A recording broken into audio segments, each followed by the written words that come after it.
Hey, welcome back to the channel, guys. I am the Dawgfatha, and today we are doing some pork spare ribs. So let's get into it.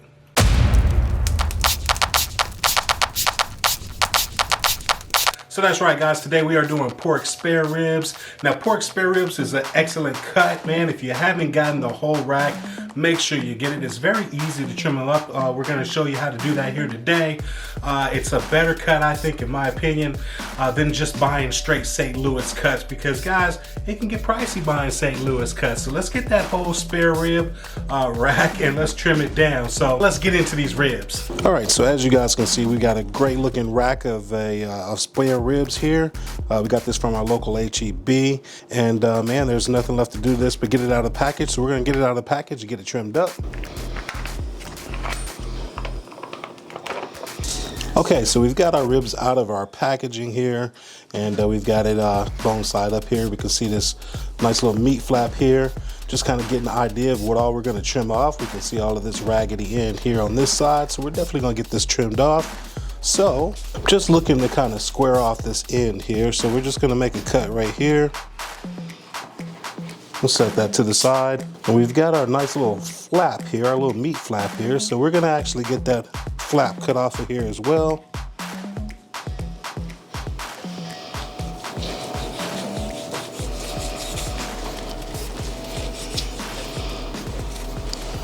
All right, so we've got the flap cut off here. We've got this end kind of squared off. We want to get this chine bone out of here, guys, and it's really easy to get to this. We're just kind of going to follow right here, and we're going to cut this right out.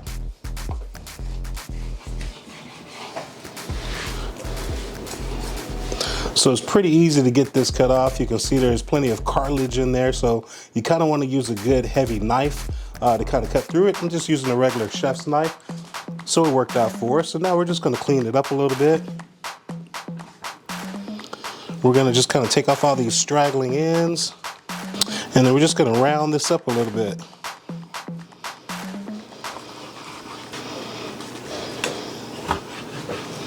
Maybe take off a little bit of this fat here on the back side.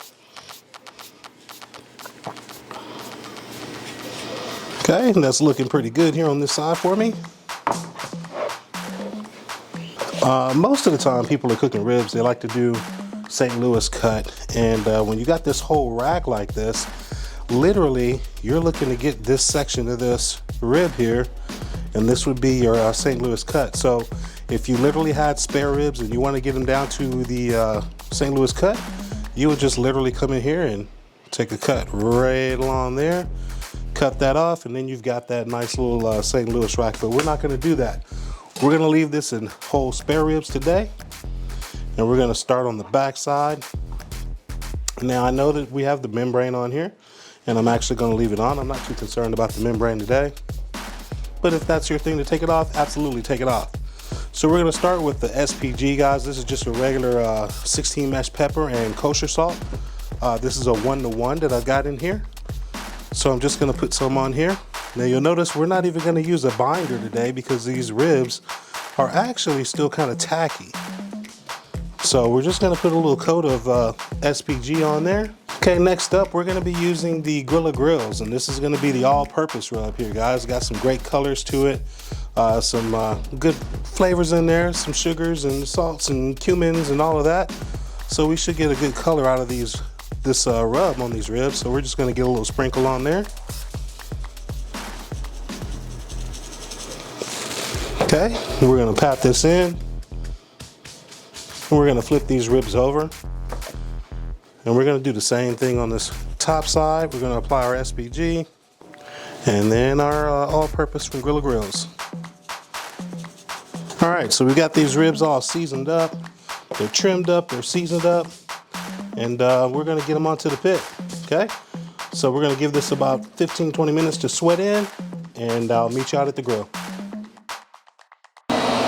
All right, we are at the grill. Today we're going to be using our LonestarGrillz Silverbac Alpha. We're going to be running it with championship pellets, and we're going to be rocking at 275 degrees. Now our ribs have sweated in for about a good 15 minutes, and now we're getting them on here. and there's no scientific way to put them on. We're just getting them on the grill here and kind of bunching them up together here because this is the way we want them to cook, guys. So, all right, now we've got these ribs on, and we're gonna rock at 275. All right, so you saw how we got these ribs prepared, guys. We trimmed them up, we got them seasoned up, they're on the grill now. Now, again, we're rolling at 275 degrees Fahrenheit.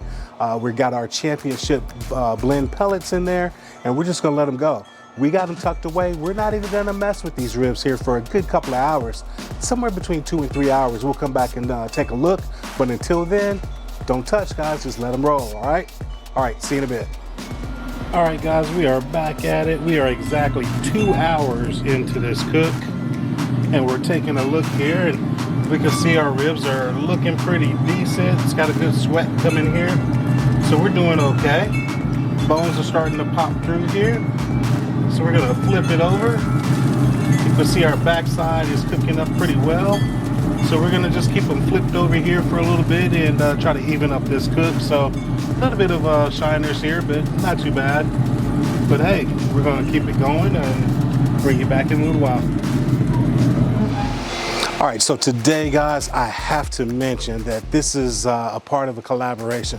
That's right, this cook is in collaboration with our good brother Outdoors with Jeff. Make sure you go check out his video after you watch this one, of course. We're welcoming Jeff to the LonestarGrillz community. He just got a new LonestarGrillz Silverbac outfit, just like the one I'm cooking on today. So guys, make sure you go check out Jeff, subscribe to his channel, and tell him the Dawgfatha sent you, all right? All right, let's get back to this cook.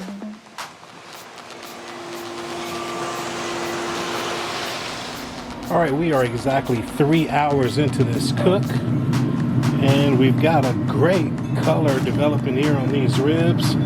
So it's coming along nicely. So nice little bend on it there. Maybe a little bit more to go, but anyway. So what we're gonna do is we're gonna put a little sauce on here, guys. Now what I've got here in my bottle here is this barbecue sauce and apple cider vinegar. You can just kind of mix it to the viscosity that you want. Use any barbecue sauce that you like. Today we're going to be using the LonestarGrillz Thick and Bold. So that's what we've got in our bottle here again with apple cider vinegar. So we're just going to put a little bit on here. Just kind of thin it around, spread it around with our hand here. All right, so we've got our sauce on here, and we're going to come back in about 30 minutes. All right, we are back 30 minutes later. That brings us to about the 4-hour mark of this cook. And again, we got some good bubbling going on here. Ribs are feeling pretty good. They're nice and tacky from when we put that sauce on here a little while ago. So we're gonna go ahead and flip these guys over. Again, we're looking good here. You can see a little bit of the charring came in here from flipping these ribs over so we can have a good even cook. And now we're gonna go, we're gonna put some more of this sauce on here on the front side.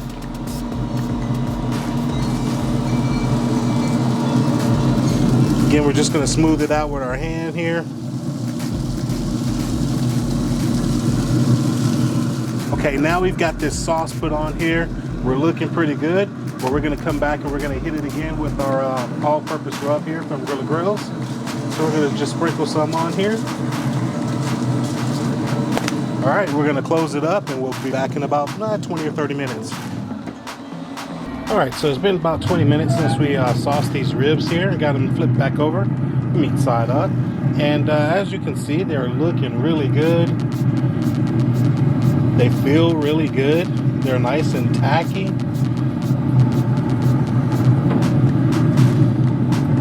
They're a little floppy like I want them to be, so we're gonna get these off, get them wrapped up.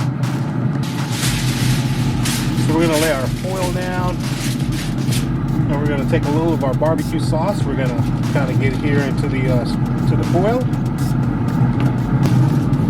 and they're gonna go meat side down into the foil. So now that we've got our ribs into the foil, we're just gonna be careful not to poke any holes in our foil as we wrap it up here.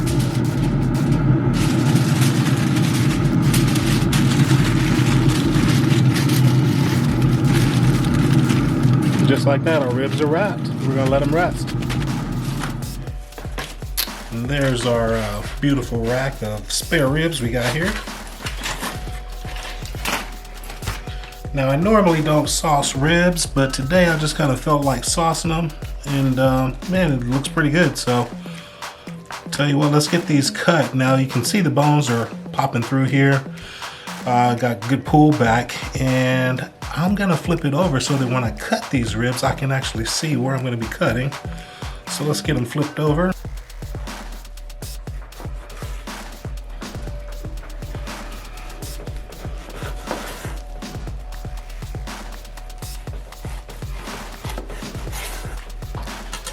Let's take a look here. This is looking pretty good. So there what we got here. It's got a nice little crust here where this is kind of adhered, where we put the sauce on through the cooking process. So man, it looks pretty good. So let's take a bite of this. Alrighty, here we go.